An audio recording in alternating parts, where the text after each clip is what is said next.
Hello everyone, your welcome our channel. तो देखिए, आज हम इस वीडियो में UP PCS GS second paper C set के क्वेश्चंस को देखेंगे। और सी सेट के क्वेश्चंस पेपर में जो कि हमारा टॉपिक रहेगा कम्युनिकेशन मेथड और स्किल्स डिसीजन मेकिंग से जितने भी कॉमन सेंस बेसिक से रिलेटेड क्वेश्चन हैं, उन सभी क्वेश्चंस को हम यहाँ पे one liner handwritten notes में देख लेंगे लास्ट टाइम क्विक रिवीजन के लिए। तो वही क्वेश्चन यहाँ पे देखेंगे। और देखिए, पेपर को अटेम्प्ट करने का सी सेट का बेसिक है कि आपको जो जो क्वेश्चन नॉर्मली बिल्कुल हलवा टाइप लगे उन्हें सबसे पहले अटेम्प्ट कीजिएगा, और बाकी का थोड़ा भी डाउट हो उन्हें लास्ट के लिए बाद में देखिएगा। और जिससे क्या होता है कि अगर आप पहले उन क्वेश्चंस को अटेम्प्ट करने लग जाओगे जो कि आपका टाइम लेंगे, तो आपके जो बेसिक क्वेश्चंस हैं, इजी क्वेश्चंस हैं, वो गलत होने के चांसेस बढ़ जाते हैं। तो जीएस का तो सभी अच्छे से कर ही रहे हैं, सी सेट का भी आप सभी अच्छे से करते रहिएगा, क्योंकि जीएस का में तो सबका अच्छे से फोकस है। तो सी सेट के लिए ये हम अपने हैंड रिटन नोट से क्विक रिवीजन वीडियो लेके आए हैं, वन लाइनर में है। और तो यहाँ से आपको 40 से 45 क्वेश्चन आपको डिक्टो यही देखने को मिलेंगे एग्जाम्स में सी सेट के, जो कि कॉमन सेंस बेस्ड क्वेश्चन होंगे। तो चलिए यहाँ अपने क्वेश्चंस देख लेते हैं। बाकी का देखिए, यहाँ हमारा पहला क्वेश्चन है, व्यवहार परिवर्तन को प्रभावित करने वाला आधारभूत कारक कौन सा है। जो हमारे व्यवहार को परिवर्तित करता है उसका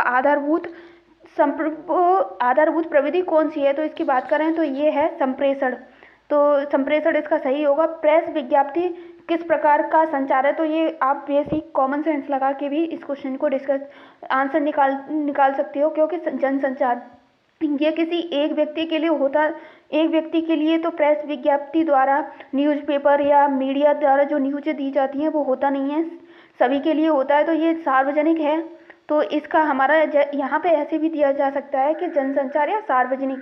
तो ये सार्वजनिक है, जनसंचार प्रेस विज्ञप्ति के द्वारा जो दिया जाता है। वही क्वेश्चन यहाँ अपना तीसरा देखें तो इसमें पारस्परिक अंतर्व्यक्तिक क्रिया कौशल नहीं है। तो ये प्रशासनिक शक्ति एक अंतर्व्यक्तिक क्रिया कौशल नहीं है। वही बात करें अपना नेक्स्ट क्वेश्चन, तो देखिए ये क्वेश्चन कई बार रिपीट हुआ है। तो देखिए, किस संचार में भावनात्मक अपील होती है। तो किसी संचार में अगर भावनात्मक अपील होगी तो कोई व्यक्ति अंतर्वैयक्तिक वो अपनी अंतर्वैयक्तिक भावनाओं को प्रकट करेगा, तो इसका अंतर्वैयक्तिक होगा। वहीं क्वेश्चन नेक्स्ट देखें तो इसमें पूछा है, व्यक्ति के कार्य समय का लगभग कितने प्रतिशत भाग अंतर्वैयक्तिक संप्रेषण में व्यस्त होता है। तो व्यस्त कितना % भाग होता है। तो अंतर्वैयक्तिक संप्रेषण में 80 से 90% भाग होता है जो अंतर्वैयक्तिक संप्रेषण में व्यस्त होता है। बाकी का देखिए एक ट्रिक्स देख लें। अगर आपको ये 99% मत मान के चलिएगा, आप अगर क्वेश्चन कर रहे हो जब जैसे कि आपको इंग्लिश का पैराग्राफ दे दिया जाए या कोई भी, तो ये 99% मान के चलिए कि अगर जो लंबा सबसे पैराग्राफ होगा वही लंबा आंसर दिया होगा वही सही होता है। क्योंकि आप अगर लास्ट टाइम डील कर रहे हो तो कुछ क्वेश्चन पर रिस्क भी लेना पड़ जाता है। तो आप ऐसे रिस्क ले सकते हो कि जो ऑप्शन लंबा दिखे उसी को टिक कर दीजिएगा।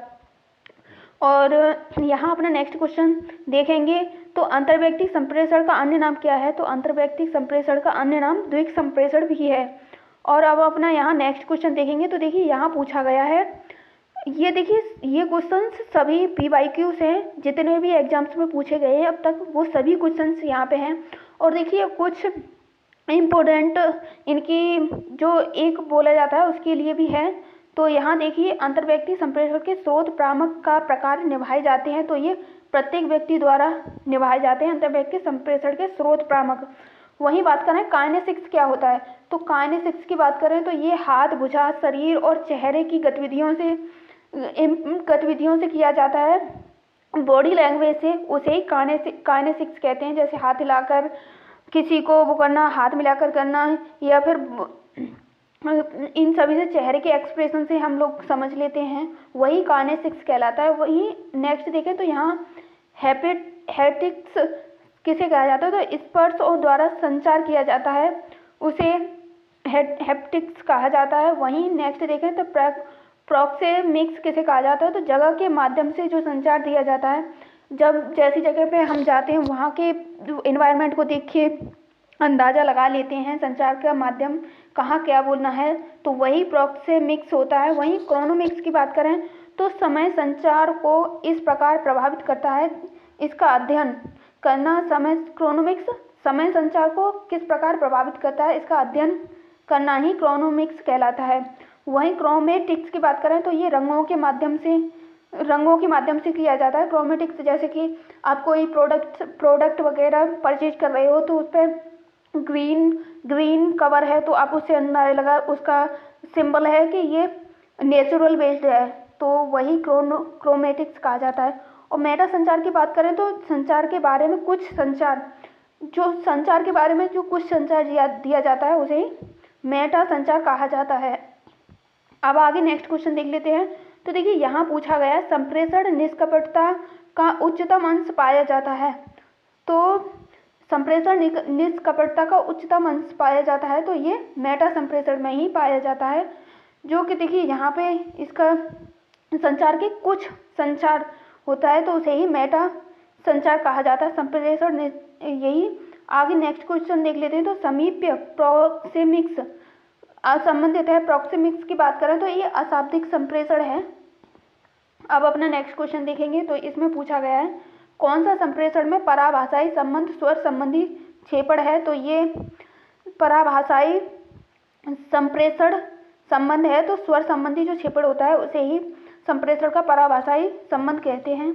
यहाँ नेक्स्ट देखें कालिक संप्रेषण का अध्ययन। कालिक मतलब समय से जो रिलेट करके देखा जाता है उसे ही कालिक संप्रेषण कहते हैं। तो क्रोनोमिक्स के रूप में कालिक संप्रेषण को कहा जाता है। वहीं पैरा लैंग्वेज किसे कहा जाता है, जो अवाचिक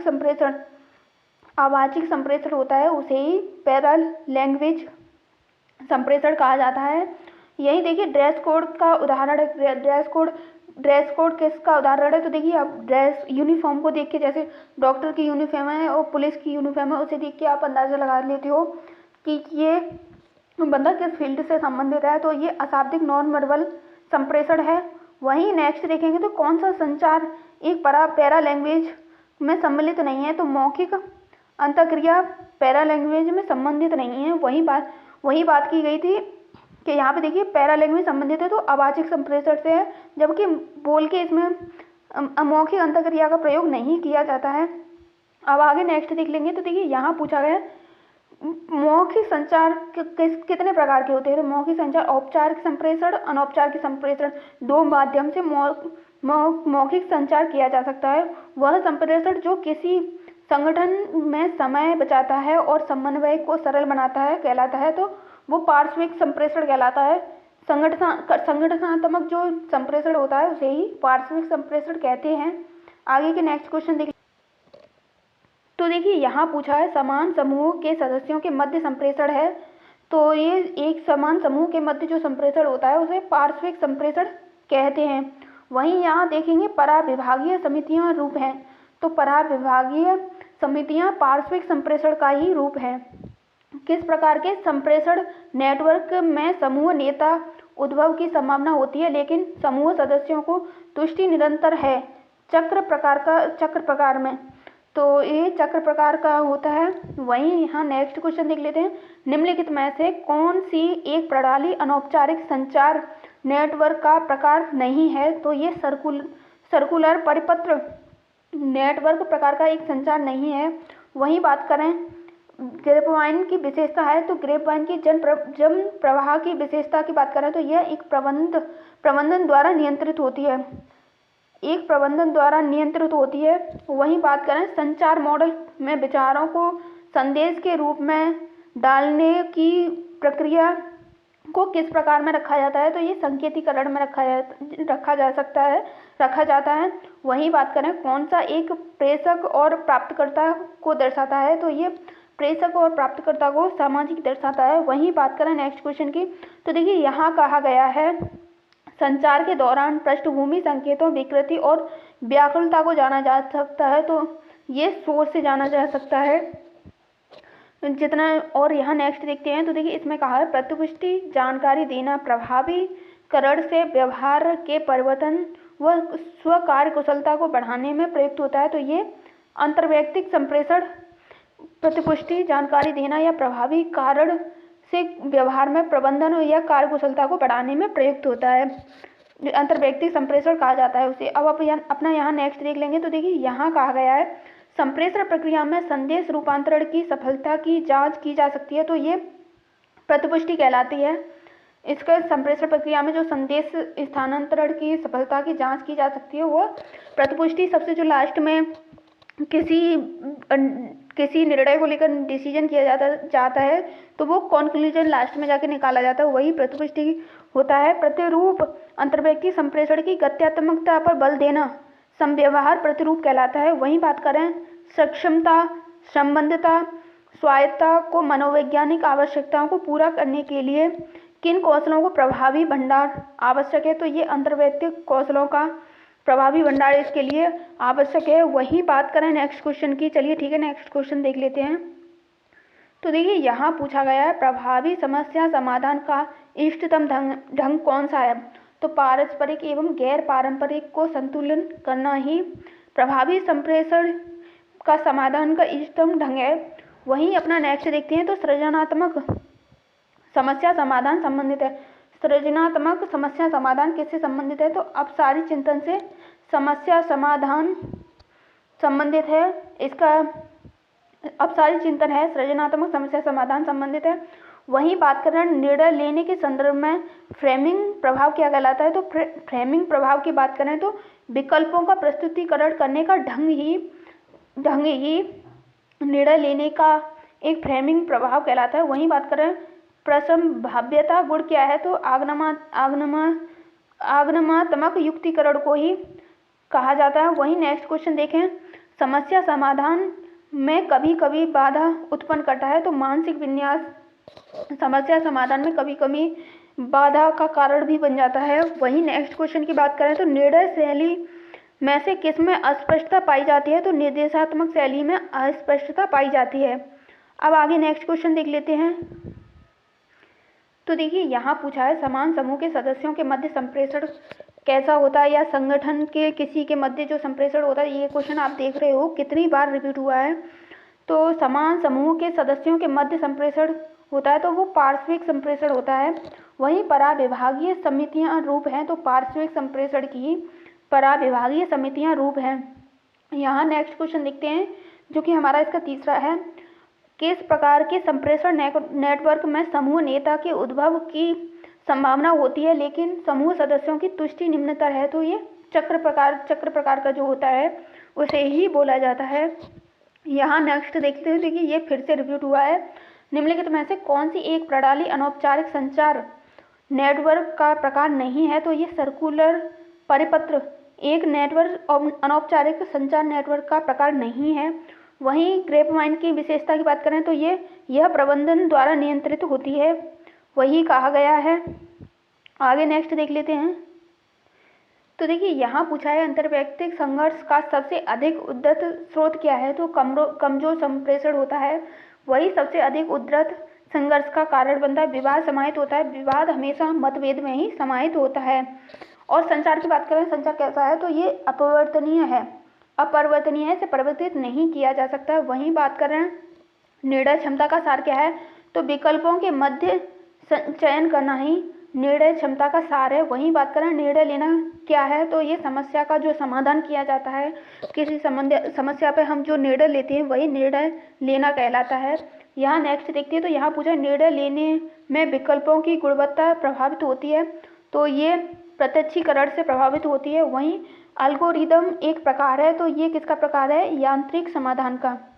अब अपना नेक्स्ट क्वेश्चन देखते हैं। तो देखिए यहाँ पूछा है समस्या समाधान की विधियों में कौन सी एक कलन विधि सफलता पाने की गारंटी देती है, तो एल्गोरिदम विधि है एक जो सफलता पाने की गारंटी देती है। देखिए यहाँ कुछ क्वेश्चन ऐसे हैं जो आपको रट्टा ही लगाना पड़ेगा, जैसे कि एल्गोरिदम हुआ और बाकी का। यहाँ अपना नेक्स्ट क्वेश्चन देख लेते। तो यहाँ पूछा समस्या समाधान की विधियों के रूप में लोगों द्वारा उपयोग में नहीं लाई जा सकती है, तो प्रकार्यात्मक स्थिरता प्रयोग में नहीं लाई जा सकती है। वहीं नेक्स्ट की बात करें तो एक ऐसा सामूहिक प्रयास जो वैकल्पिक विचार उत्पन्न कर एक प्रबंधक को समस्या का समाधान करने में सहायता करता है कहलाता है, तो ये बुद्धि उत्तेजक कहलाता है। डेल्फी तकनीक की बात करें तो ये लिखित संचार से संबंधित है। डेल्फी तकनीकी और यहाँ बात करें समस्या समाधान को में विभाजित करो, जीतो रणनीति का संस्करण है, तो साधन साध्य विश्लेषण इसका संस्करण है। समस्या समाधान विभाजित करो जीतो की रणनीति में। वहीं नेक्स्ट की बात करें तो समस्या पर निंद्रा एक प्रकार है, उद्भवन का एक प्रकार है निंद्रा। और यहाँ नेक्स्ट क्वेश्चन देख लेते हैं। तो देखिए यहाँ पूछा गया है समव्यवहार विश्लेषण सिद्धांत को मूलतः सर्वप्रथम किसने विकसित किया, तो एरिक बर्न ने किया। ये 2023 का क्वेश्चन है। और वहीं श्रवण का तत्व नहीं है, तो अनुनयन एक सुनने का तत्व नहीं है। वहीं नेक्स्ट क्वेश्चन की बात करें, किसने कहा निर्णय समव्यवहार विकल्पों का मूल्यांकन तथा उनमें से चयन करना है, सैंड्रोस ने कहा था ये।